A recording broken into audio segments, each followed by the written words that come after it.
Just a quick warning, this episode contains some strong language, so be advised, shit's about to get real. Welcome back. It's Chris again, as usual. So, in 2011, I successfully crowdfunded my last feature film, an experimental documentary about my country of origin, Lebanon.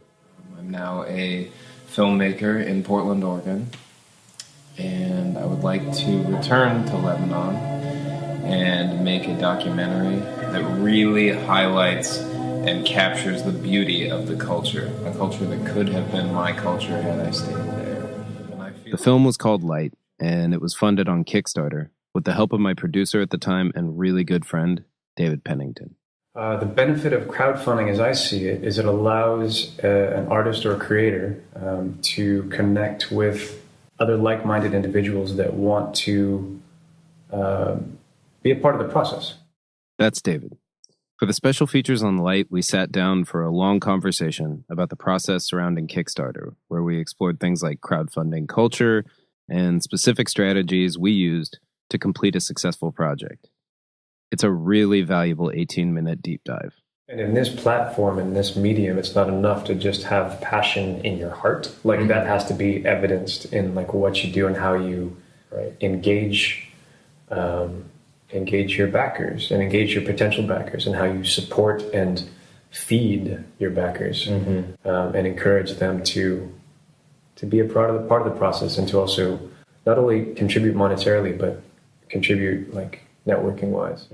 The good news for all you listeners is if you visit ShoHawk.com/makethismovie and sign up, if you haven't already, in addition to the other stuff we provided, like budget sheets and other tools and stuff we'll continue providing, you'll now get access to that entire video free of charge. We'll continue down the investigation of crowdfunding throughout the first half of this episode, tying it to other forms of film funding, from raising investment capital to what I did for Counterintelligence, which I've said previously was self-finance. By the end, you'll hopefully see a clearer picture of how real money relates to productions. And later, we'll do something I've never really heard or seen done before. A really deep, detailed analysis of how the United States tax system treats independent film productions, starting with Counterintelligence as a business and what the tax man requires from productions and producers. This third episode goes really deep into territory that can be extremely intimidating for filmmakers and creative types. But to everyone I say, knowledge is power, and I'm proud to say I think we've filled a necessary gap in available financial information to assist filmmakers. Before we get into the IRS, tax forms, and how you can actually save a great deal of taxable money on your film, first, an expression. We need to fund this movie. A free film. For no money, for no anything. Half of the battle to make a good film in the United States. A free film, I say good film, it's a free film. Whether it's good or bad, we don't know. But we'll put a year in for no money, for no anything. Simply because there's an expression that has to be said.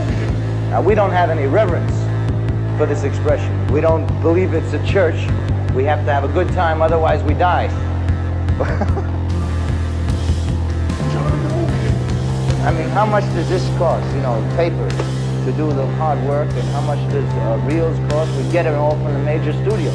They help us destroy them. That's the way we work. Because if we make a good film, they will only suffer. And as they suffer, they come and they say, please make films for us. And we say, no, we don't want to make films for you. Hip, hip, hooray. If you're a filmmaker, either professionally or as a hobby, congratulations. You picked one of the most expensive forms of creative expression. Finding finance has always been a part of the indie filmmaking conversation, and there's a lot online and in old-fashioned books about how and where to raise movie money, which is why I'm only dedicating half an episode to it. The other reason I only gave it a short segment, though, is I didn't raise any money per se. The story of making Counterintelligence is specific that way. In a broad sense, though, the three core sources of movie financing I think are worth exploring are self-finance, equity finance, and crowdfunding. Self-finance means you pay out of pocket for your movie. Equity finance means raising money from investors and forming a partnership. And crowdfunding raising funds through platforms like Kickstarter, Indiegogo, or Seed and Spark means engaging family, friends, fans, and your community to give money to your project in exchange for rewards or perks. Most people pretty much get crowdfunding at this point, but we're going to dive deepest into it anyway because its fundamental approach is applicable no matter where money's coming from. It's also the most accessible option for most filmmakers. If you haven't listened to the last episode on budgeting, I recommend doing that before moving forward. But I'll start here assuming you've already locked in a reasonable budget, which is essential before raising a dime. To kick off, let's go back to David and I's conversation from the Light special feature video. I think first and foremost mistake that Kickstarter project creators, they don't adequately compensate within their budgeting for fulfillment. Mm-hmm.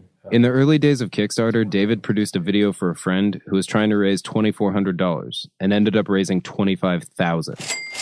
He went on to do the same and more in-depth consulting for multiple creators and raised an enormous amount of money for an array of passion projects, including Light.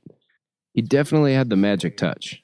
In the case of a film project, typical film project is going to offer a DVD copy of the film. If they look at what their overheads are for duplication of a DVD, maybe $1 a pop, but what they're not allotting for is the shipping, which can maybe, even with medium mail, $2 a pop. This short-sighted approach by the vast majority of project creators ends up putting them in a really awkward position when it comes time to actually deliver to the people who made the project possible. Is this reminding you of anything? Anything from episode 2, perhaps? So many filmmakers and producers focus on the shoot production that they don't leave enough wiggle room for post-production. And I've seen this at every level of every budget that I've ever worked at. Catching the drift? That was my ShoHawk co-founder Mike Hall talking about a very similar phenomenon in movie budgeting. Not only do producers often fail to raise money for post, but they almost always neglect post-post, marketing and stuff. What I take from this, we're really single-minded. What does it take to get the movie made? Money. So we want to raise money to get it made, but aren't necessarily thinking about what comes after for a couple reasons.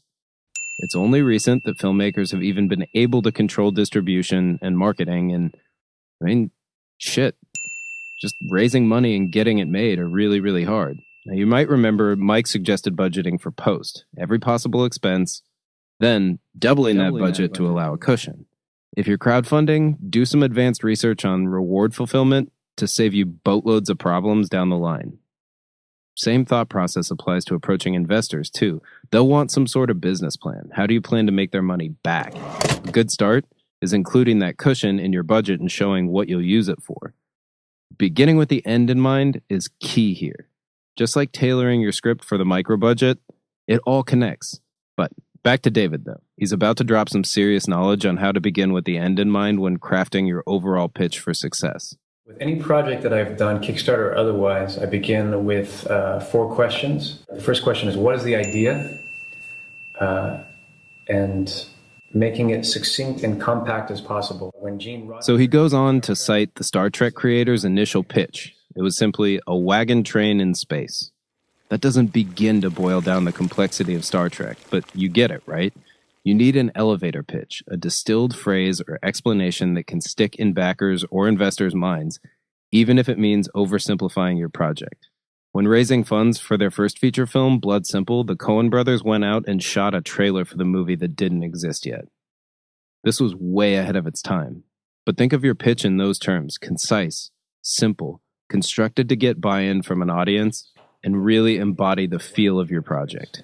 Question number 2 is, who's the target audience? The real crucial component of this question is the word target. You want a target. It needs to be pinpoint. You don't want, if you're making a documentary film, the target audience is not everyone who's ever watched a documentary. Even in self-financing Counterintelligence, I employed this early on when researching potential audiences on Facebook. I thought about similar films that inspired the script: 3 Days of the Condor, Burn After Reading, and other dark comedies and satires like Kiss Kiss Bang Bang, Dr. Strangelove, or In Bruges. Smaller and classic films that retain a loyal and loving following. I looked at how many people followed and shared content related to those films on social media. The more granular the audience data you can find, the better. And this serves not only your fundraising, but your future marketing. You've already identified your film's potential fans, and you can point to them directly. Third question is, what resources do you need? What resources do you need? Everything from human resources, if you need a director of photography, if you need a new lens for your camera, if you need a website, if you need a budget for printing posters or whatever resources that you need, all of those things get put into a list. And when identifying the human resources, also be really honest with yourself about your own limitations. If it's too much to take on for one person, then build that in for the other human resources that you might need to help you get across that finish line. That was my biggest mistake. I'm not going to belabor this since it ties to what Mike said earlier, but by now, you should be getting the picture that this should be at the forefront of your mind and will only serve the film in the end. And the final and most important question is, what are the conditions of success? That's right. Does success mean getting rich? Then you should probably make something engineered for a broad existing audience with a rabid fan base, like Marvel movies. Does success mean getting a lot of eyeballs on the movie without much of a care for profit? And I'd recommend keeping costs extremely low and aiming for Netflix and Amazon. Does success mean accolades and awards? Look at what's performing well across film festivals. Defining the conditions of success helps you settle on proper funding expectations, which are really important. Again, investors want to know how they'll get their money back, and asking for a completely unrealistic amount of money will backfire on you, if only when the money never comes back. If crowdfunding backers feel manipulated by a creator who's asking for an outrageous sum, they'll take their attention and money elsewhere. And backers and investors, those are important relationships to cultivate. The benefit of crowdfunding, as I see it, is it allows an artist or a creator to connect with other like-minded individuals that want to be a part of the process. And I think that is an extraordinarily valuable thing, because not only does it provide the necessary means for the creator to bring their idea into the world, but also connects that creator to the target audience along the way. That's why crowdfunding provides something investors don't. Crowdfunding is a proof of concept, an opportunity to test your idea in the market with reasonable rewards for people's buy-in. If your idea resonates, you and maybe even other investors know there's fan potential. If you live up to your backers' expectations, they'll be raving fans once the movie comes out, which is why the relationship with your backers is absolutely paramount. To the point, like every time you get a backer, you're going to get an email that says, so-and-so just, thank you notes. Just throw out a thank you note, like every single one. And it's really important too, like I had put together, you had recommended that I put together like a pre-written thank you that I could just, send out to people. But another really important thing is, don't do that with people that you know. Right. People that you know well, spend the time. Exactly. That's something like I've consulted with and worked with, as you have obviously much more than I, like other people who are doing Kickstarter projects.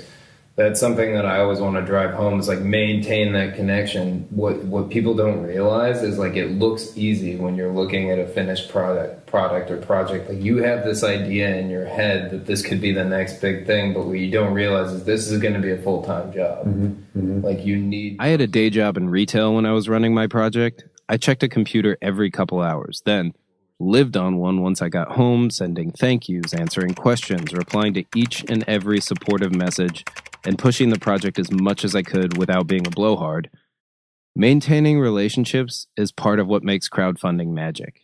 Like that has to be evidenced in like what you do and how you engage your backers and engage your potential backers, and how you support and feed your backers and encourage them to be a part of the process, and to also not only contribute monetarily, but contribute like networking wise, because what you do put into it, more than just what you feel, like what you put into it actively in your updates and the quality of your updates and the quality of your engagement with them is ultimately going to pay dividends. David couldn't be more right. But I also want to take this opportunity to drive something really important home. Something he taught me that's, at least last time I checked, statistically true. 90% of projects that earn 30% of their goal in the first few days succeed. 90%. There's something about that 30% that tells a potential backer, this is working for other people, it's gonna happen, and you should join in. Your backer may not want to make a movie, but if their $20 can help get one made, then damn it, they played a part in bringing that vision to life. Crowdfunding gives creators the chance to empower and embolden that kind of support. If you're negligent or entitled, you're also spoiling it for the next person who wants to try to get their project off the ground. And here too, the same rules apply to investors. If you go around manipulatively raising money and losing money left and right from project to project, you're damaging investors' conception of film investing, other filmmakers' chances of raising money, and your own long-term reputation. Calculating an appropriate budget with a solid long-term plan, a succinct and gripping concept, a narrow target audience, and realistic goals makes for smart, respectful, and successful fundraising with longevity. Beyond that, you have to embrace the possibility of failure. Failure to fund, failure to convey your vision adequately, and definitely failure to make money back once the project's done. We went into The Painted City wanting to cast the best people that we possibly could. That's Mike Hall again, now talking about our first film, Painted City, which we mentioned in episode 2. Granted, we had a very small budget. We had, I can't remember, but we scraped together, I think it was like $5,000, which is a lot of money for a couple of teenagers or early 20s. For Painted City, I pitched the script to a couple family members who liked investing in things and wanted to help out. Mike's right, $5,000 is a good amount of money for a couple kids. But we hadn't really budgeted in any great detail and didn't know what we were in for. The great irony is we came in quote-unquote under budget, but a lot of that came down to cutting too many corners. The movie suffered, went nowhere, and those investors, my family, they never saw a dime back, and I still think about that to this day. It wasn't the first time either. In high school, another family member took a shot on us and never saw a return. And I honestly don't know what's worse, losing a stranger's money or a generous family member who believes in you. Granted, both are ill-advised. From the very get-go, if we had focused on a story that was very simple, or if we had even simplified The Painted City, we would have had a really great film. That really great film could have potentially made some money. Thing is, I learned an invaluable lesson that rings around in my head constantly. From a completely self-centered standpoint, a huge motivator for handling financing responsibly is doing so increases your odds of playing again. If you have an honest and ideally profitable relationship with an investor, you're more likely to stoke even greater interest next time. Likewise, if you treat your crowdfunding backers with respect, they're more likely to support you again. No matter which way you go, think relationships between you, your backers, your investors, and really notably the global community of filmmakers around you who, at some point, will try to fund their projects. As for Counterintelligence, the decision to self-finance was both loaded and super simple at the same time. I'd worked years to save up a nest egg, having gone through most of my 20s living paycheck to paycheck, and after working a salaried job and amassing a savings for the first time, a weird convergence happened. I felt I needed to do another feature film, was realistic about it having to happen on a really small budget, I budgeted the project, and realized I had the money to fund it on my own. It was a well-weighed decision, predicated on making an investment in myself, while many of my friends were buying houses and new cars and stuff. It also liquidated my savings, and I felt the ripple effect for a long time after. It was one of the best decisions I ever made. No regrets at all. Self-financing was complex but necessary liberation that required checking in with my girlfriend and co-producer Dre Tolbert, seeking counsel with friends and family, and really making a plan. Another thing that helped the decision, though, was talking with Counterintelligence DP and co-producer Mike Elliott long before we ever decided to go forward. We'd talk for hours about the new filmmaking economy and what it means to be an indie filmmaker today. This is Mike Elliott, and this is kind of what our conversations would sound like. The reports that I've been reading this week are alone saying that the box office just bombed in the movie theaters this summer. Apparently Wonder Woman was able to please and delight those that, put on the box office. And for the longest time, we have relied on the movie venue in the movie theater to be the place where we go to see films. And that's great. But it's Seth Godin is known, among other things, for saying, quote, choose yourself, end quote, as an alternative to waiting for someone to pick you. At a certain point, Mike and I clinked glasses and decided, let's just pull the trigger. Go make a feature on our own. There was a lot to be afraid of, me bankrolling it and Mike committing a huge amount of time and risk for no immediate or guaranteed gains with a wife and 2 kids. At the end of the episode, I'll cover some lessons I learned from self-financing. It's easy to break down those lessons in hindsight, but hard to bottle what I was thinking when I made the ultimate decision. But first, maybe Mike Elliott's retrospective words can bottle the empowerment in taking a calculated risk and investing in oneself and filmmaking future instead of a car. Because you didn't have a department of, 40 people, 20 people, 5 people. You had just a couple guys who had a vision and they just hit the ground running. And things came in the way and they would either have to, like Super Mario, jump over them, jump under them, run around them, or die. So I do think that, I guess that's what I'm most proud of, is the fact that, like you asked earlier, did I think that we were actually going to make this thing? No, I didn't. It's a daunting task. It really is. You have that meter just going back and forth. Is this crucial, or is this going to, fuck up the film? And that's a very stressful, sort of prowess to be operating from. But at the end of the day, I think that if you can keep the stress level down to a minimum when you can, it's going to shine through in the picture. We pulled it off. We proved to ourselves, and hopefully you, that if you need something, really need it, you'll find a way to make it work. And as far as we're concerned, art we love may or may not be wanted by an audience, but it has to be needed by the artists who make it work. Now, it's time to introduce Steve, my accountant, to talk about what happens with that money beyond spending it. Yep, it's tax time. I think there's an extremely wide range of pricing for people in my profession who are doing essentially the same work. One thing that intimidates a lot of people in general is the idea that it may cost a lot to have an accountant help you out. But if you can find a Steve, and there are others like him, you may be pleasantly surprised, and you'll definitely be way better off. I want to not be cheap, and I believe I can provide more value than one of the major chains and price myself slightly below them. But I try and be reasonable. I don't try to lowball, and I think I'm fair. So from here on out, it's about to get dense, but also incredibly important. Much like with budgeting, if you're the type of person who glazes over when it comes to stuff like this, you may want to listen even closer. With Steve's help, I'm going to approach this as though you're completely new to tax information. Also, a couple additional quick notes. First, from here on out, the information is specific to the United States and even more specific to where I live, Portland, Oregon.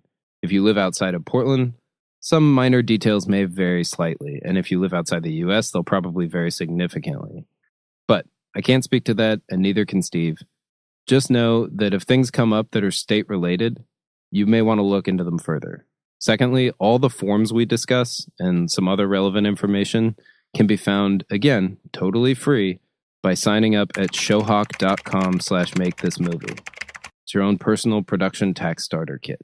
So, let's do this. Let me explain to you how this works. You see, the corporations finance Team America. And then Team America goes out, and the corporations sit there in their corporation buildings, and see that they're all corporation-y, and they make money. Corporation. That's an entity. It's basically a legal title applied to an organization that tells the IRS how to tax it and tells the law how to regulate it. I only cite corporation because it's the one we hear most about, but it doesn't really apply to me or you here. There are many ways the IRS can look at your production from a tax standpoint. Multiple titles, multiple entities. Like we did with fundraising, for simplicity's sake, we'll divide up independent film production tax entities into 3 main titles that I think are most relevant to low-budget indie filmmakers. I'd also strongly suggest researching each of these further. Sole proprietors, single-member LLCs, and LLC partnerships. Now, of these 3 entities, what was Counterintelligence's production? You have a new LLC, you have a new employer ID number, you have a bank account that's tied to it, and even though you're working with other people, you don't have partners. Steve's saying that I formed an LLC, a limited liability company, for Counterintelligence. I called it Counterintelligence Motion Pictures LLC, or CMP abbreviated. I opened a business bank account for that company, and because there were no outside investors, I don't have any legal partners to split the company with. Now that we know where Counterintelligence stands, let's step back for a second. It's easier to start with sole proprietors because that's what you are if you don't do any of the extra stuff I did. If you do nothing except make your film, you are a sole proprietor. And when you file your tax return, you will put all the revenue and expenses tied to that film project on a Schedule C. And your revenue minus all your expenses is going to flow to the bottom line, and that's what you're going to get taxed on. And that's maybe too basic, but revenue equals money made and expenses equal money spent. This is what the IRS looks at to determine what to tax you. Money coming in minus money going out. That's irrelevant of whether you're a company or an individual. The remainder, what's left over, gets taxed. If your production was only comprised of money spent for the year and you made no profit, you either don't owe anything or in some rare cases, you get money back. So, if you don't register a new company and just make your movie, meaning the funds come out of your personal bank account and you just go do it, you're a sole proprietor. You report income on the movie to the IRS on your personal taxes. Nothing fancy, just file taxes as usual, then include expenses and revenue for your film production. How much you made minus how much you spent to make it. You do tally up this information on what's called the Schedule C form, like Steve mentioned. At the top of the form, you've got a couple of questions to answer. And then you go in and you show your gross receipts. You net out any returns. You bring in any miscellaneous other income. You might get a tax refund from the business that's other income. Just cutting in real quick to make sure you're still with us here. The Schedule C is the tax form that represents doing business, whether on your own or with others. On it, you plug in some basic info at the top. Then below, you plug in your gross receipts, or the full added dollar amount of revenue, money that came into the business from things like sales. Then you net out returns, which means plugging in miscellaneous income like tax refunds the business received. Most of the time, it's not going to be that relevant to a filmmaker, but it may apply to local film incentive funds, grants, things like that. Usually, these things apply more to documentary filmmakers. So far, you're doing business as a sole proprietor, tax season rolls around, you start filling out your Schedule C with basic info, money your business made, any extra income like tax refunds or benefits, then... If you're producing goods, you have a cost of goods sold calculation, and then you have all your expenses. These costs would be for things like making DVDs, posters, or any physical products to be sold. You plug in the whole cost of producing all these physical goods, then there are expenses. Money spent on the movie itself. And this is where businesses start saving a bunch of money. Remember, money coming in minus money going out. The remainder is taxed. If your production only spent money that year, you either don't owe anything, or in some rare cases, you get money back. Now, what count as expenses? Well, here's more good news. Advertising and marketing, payments to independent contractors, legal and professional fees, office expenses. Let's go through each thing Steve listed as they apply to movie production. advertising and marketing, online ads promoting your film, festival submissions, any cost associated with marketing your movie to its audience and raising its profile, payments to independent contractors, actors, crew, consultants, anybody your production pays for their time, legal and professional fees, paying an entertainment lawyer for contracts, or your accountant, like Steve. office expenses, Everything from computers and electronics to office space, office-type purchases relating to your production. With Counterintelligence, I could write off the square footage of my home office because it was where I did most administrative work, storage, and post. The office square footage is a percentage of my annual rent, which counts as a production expense. So that annual amount cancels out some of what I owe on my taxes. supplies, Paper you print your scripts on, ink, pens, whiteboards, Post-its, anything at an office supply store that you use for your production, pre or post. insurance, Yep, production insurance. That thing that sidelined me in episode 2, it's also a tax write-off that saves you money. meals and entertainment, On-set craft services or production meetings that take place over drinks and dinner, so long as you pay for others on your team as well. travel expenses, Paying gas money, flights, or trips for the production. All write-offs. All save you money. major purchases and capital assets, you have an element of depreciation there. If you own and are using gear, it's getting wear and tear. That's a write-off. If you've rented equipment, Equipment rental fees? Yes. They are also write-offs. those are all your expenses. So you have your gross receipts, all your expenses, subtract one from the other, that's your profit or loss. That number flows to your tax return. That's the number that flows to your 1040. So again, the total money your business earned minus the total money it spent, whatever's left is what gets taxed or doesn't. That's what the Schedule C form is for, showing that final math to the IRS. Pretty simple, right? The total number on the Schedule C after the math is done is added to your personal 1040 form. I know, another form, but just listen. A snapshot of all the money you made during the year, less some adjustments, which can be for student loan interest, contributions to IRAs or health savings accounts. If you're a sole proprietor, single member LLC, you're going to get an adjustment to income for half of your Social Security and Medicare tax, just like an employer gets for their employees when they pay their piece. You get to deduct that.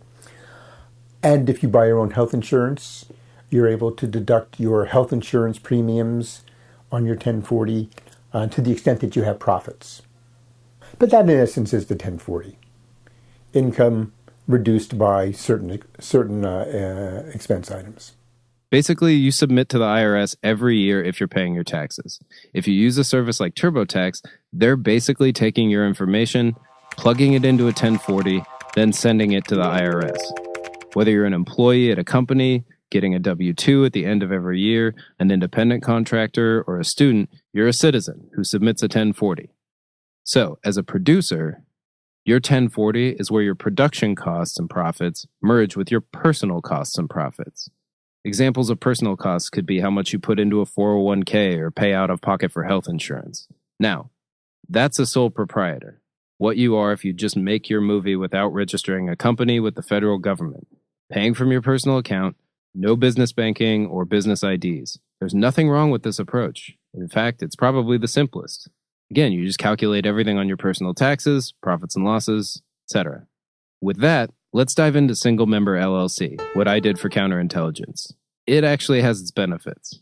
If it is done correctly, it can provide the individual with a layer of protection from tort liability that a sole proprietorship would not.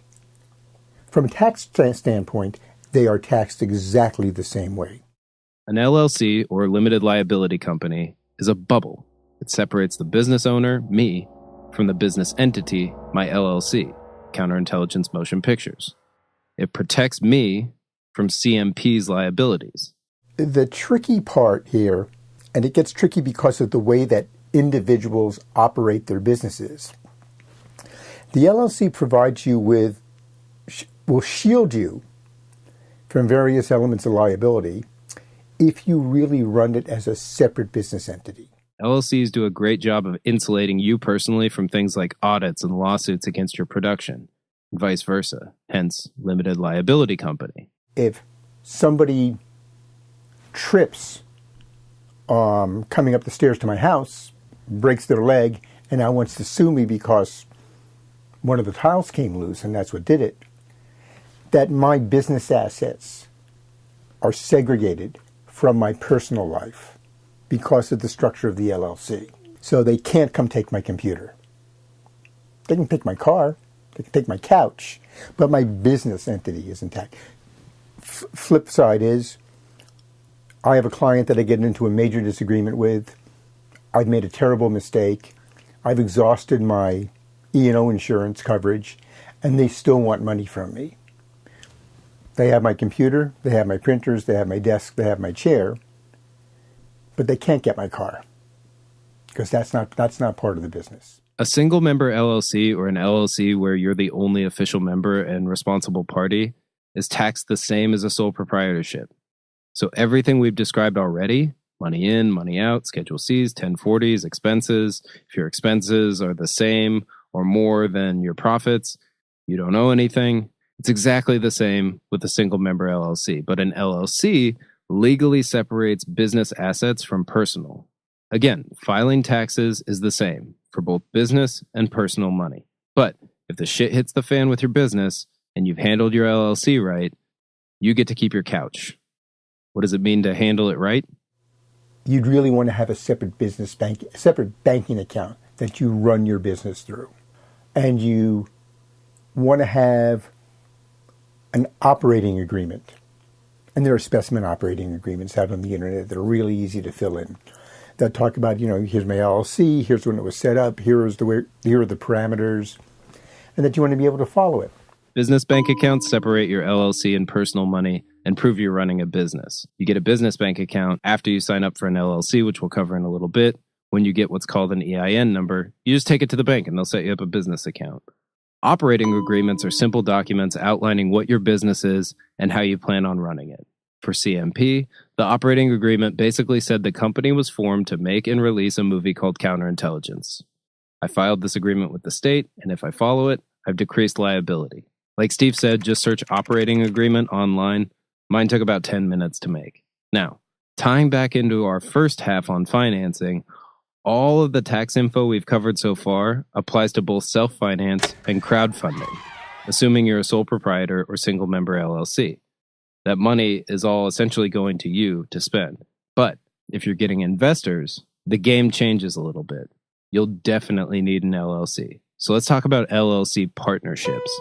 If you go this route, you'll absolutely want to consult a business lawyer, preferably one experienced in entertainment law, because Steve and I, we're not lawyers. We don't even play them on the internet. That said, here's an overview of LLC partnerships. You have one or more general partners.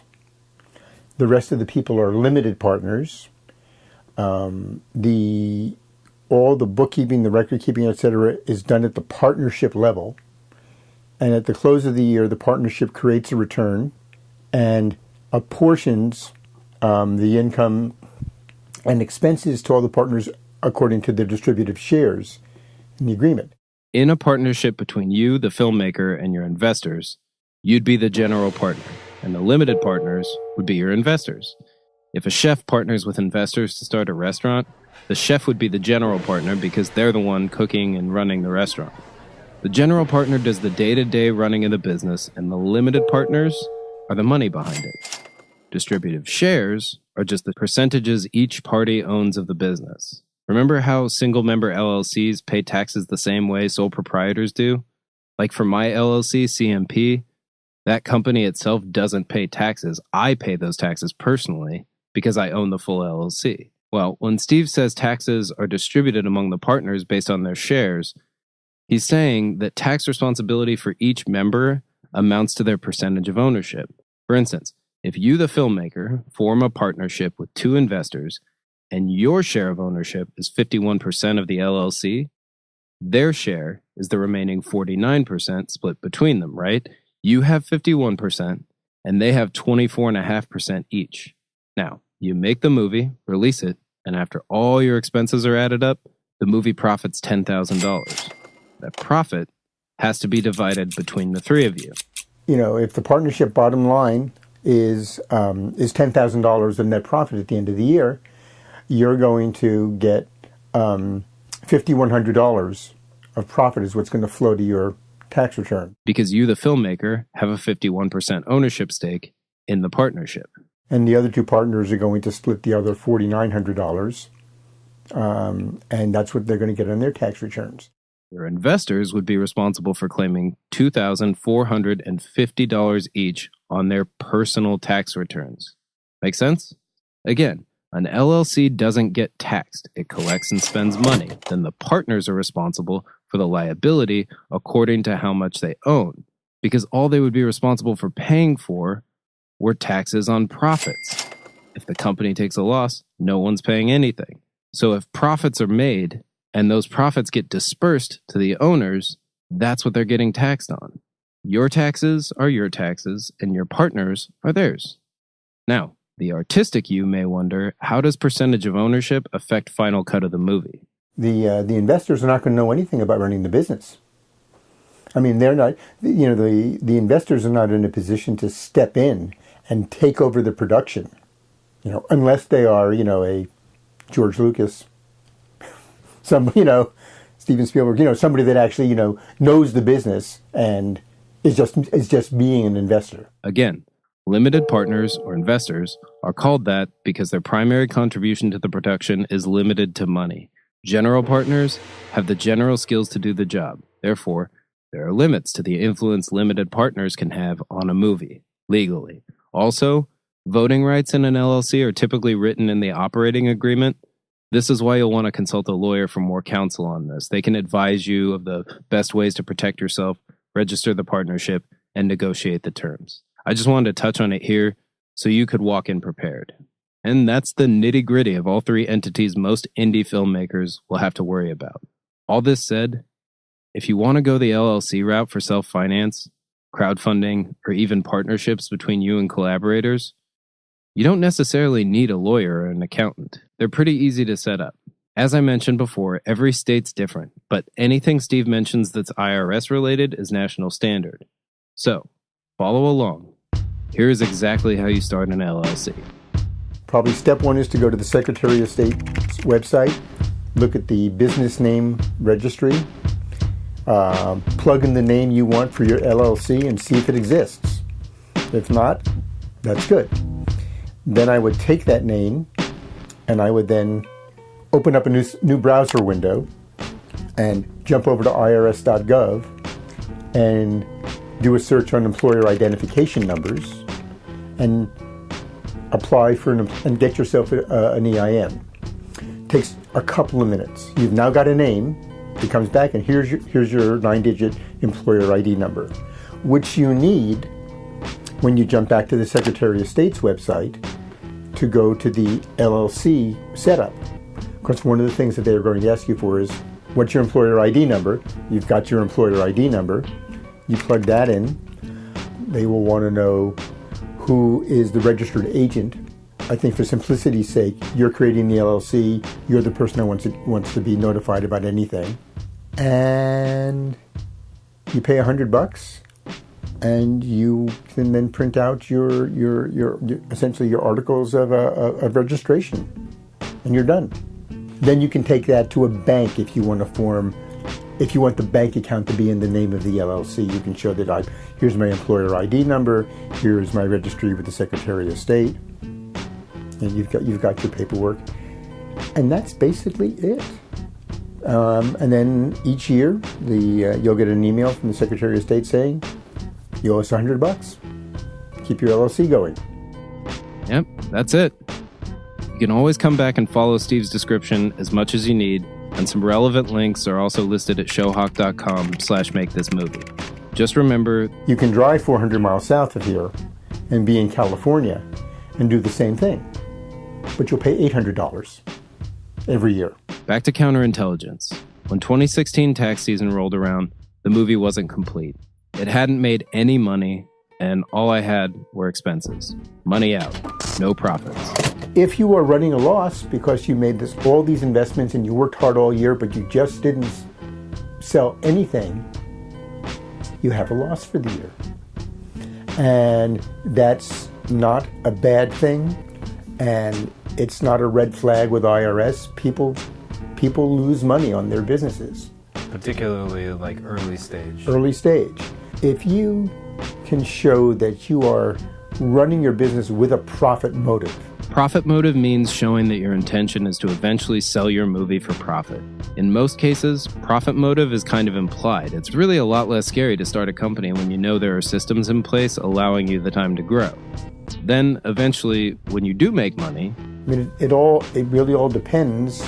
It's not going to change your tax reporting in any way, shape, or form. It's just going to change whether or not you owe money, don't owe money, and if you owe, how much do you owe? So, whether you're a sole proprietor, single member LLC, or partnership, whether you self-financed, raised investment capital, or crowdfunded, think of this as a starter course. There's a lot of deeper information out there, and I highly suggest finding yourself a Steve. For now, take a breath. Oh, that's right. Before you go, I said I'd tack on some lessons learned from self-finance. Wouldn't want to drop the ball on y'all after all we've just been through. So, to close out the episode, here are my top 10 brief rules for self-financing a film. They come from lessons learned the hard way, as well as hard-won victories, and a few happy accidents. If you have the money to take the leap without rendering yourself homeless, bear in mind I have a full-time salaried job to fall back on, then it's worth considering investing in yourself. If you're considering it, be calculated and keep these 10 things in mind. 1. Be realistic. Before you commit a single dollar to your project, look at the process as a whole. Plan for the worst and be really, really super honest with yourself about costs. This is true no matter where funding comes from, but when you're dealing with your nest egg, surprises can really fuck you up. Someone else's money doesn't impact your ability to buy food or pay bills. Also, be realistic about your prospects of making your investment back. Process your financial decisions through the filter, what would the impact of this decision be if I didn't make a dime back? 2. Be detailed. Account for every possible expense in your budget. When self-financing, there may be a temptation to not even make a budget. That's fucking stupid. Make a detailed one, just as though you were raising investments. I could have done better with this. Treat your investment as though it were someone else's, and the amount you're committing is inflexible. If you budget $5,000, commit to only $5,000 because detailed analysis got you there. 3. Be organized. Save every single piece of paperwork, contract, receipt, and email relating to your project. If you're doing a lot of the production purchasing, get email receipts as often as possible and make a folder for them. You want to be able to access any purchase or interaction at any time. Also, I've included at ShoHawk.com/makethismovie a template expense spreadsheet for tracking all your production's money out. Tracking your expenses is one of the most essential parts of running your business smart from a tax standpoint. Use the sheet to keep them organized and stay regular with filling it in. Don't wait until the week before taxes are due. If you hire an accountant, they'll want this form. If you do your own taxes, you'll need the totals and a backup just in case. Stay on top of this stuff. 4. Be objective. As often as possible, try and remind yourself to step away and see the 30,000-foot view. It's easy to be impulsive, to focus too much on the bottom line and miss a solution, or to throw money at problems haphazardly. Train yourself to take a breath and look at the macro. 5. Be fair to others. I've met plenty of filmmakers and entrepreneurs who think that their own sacrifice warrants treating everyone unfairly. Each member of your crew and cast could be making a living elsewhere. If you have agreements that collaborators are sacrificing some or all of their rates, be fair and flexible in other ways, like working around their availability. Treat everyone as an individual and don't whine about your decisions. 6. Be smart. This ties back to being detailed and organized. Really take the time and go the extra mile researching things you're unclear about, like rates, costs, discounts, food vendors, and even more specific details about taxes that we might not have covered here. Do comparative shopping or ask a collaborator to do it. Be smart about who's surrounding you. You're going to be under enormous amounts of stress. Make sure no one is adding to that unnecessarily. 7. Be resourceful. The common adage is cheap, fast, or good. Pick two. This is mostly true, though I've made a bit of a career trying to disprove it. Use every resource you have, including your collaborators. I struggle with delegating to others and am always fighting against control freak tendencies. If you hire right, you can delegate tasks to other professionals. Sometimes it may cost more, sometimes it may save you money. Just do what's best at the moment. 8. Be agile. Things change, they get worse, and they get better, easier, harder. Be ready to pivot at any moment, and don't let the money dictate that agility.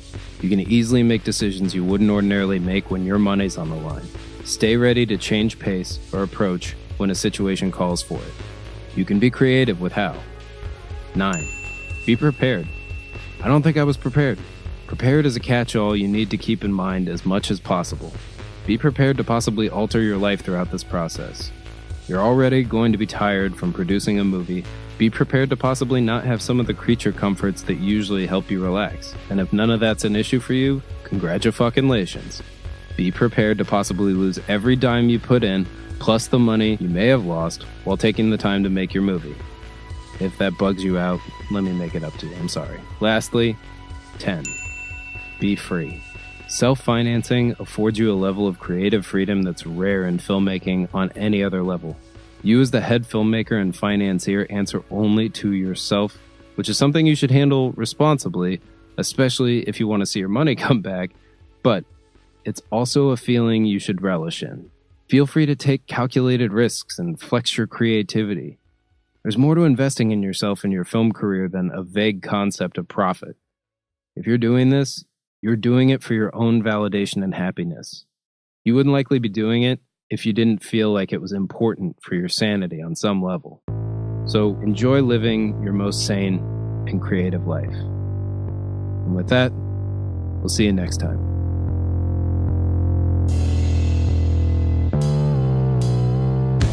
If you're enjoying the podcast, don't forget to subscribe on iTunes or wherever you listen.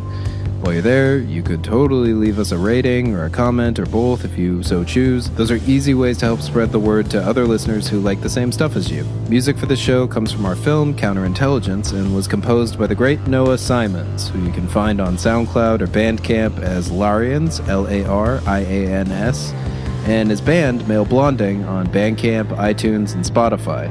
They're super good.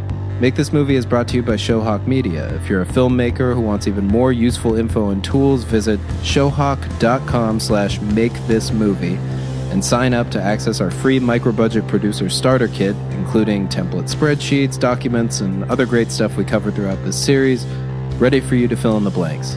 That's shohawk.com/makethismovie. Visit counterflick.com for more information on Counterintelligence, the movie, including fun stuff like our satirical fake news page. Also on Facebook is Counterintelligence, Twitter, and Instagram @Counterflick. I'm Chris Socker. Thanks for listening. We'll see you next time. I say, okay. Like, we don't have to cut them off in that way, or like we can, this is the first audition, so we don't have to direct and redirect, and that's for the callback, like that, like save that so that we're not eating up all the time and making them more nervous than they need to be, like if you save the redirections and whatnot for the callbacks when you really want to work and make sure you can work with the actor.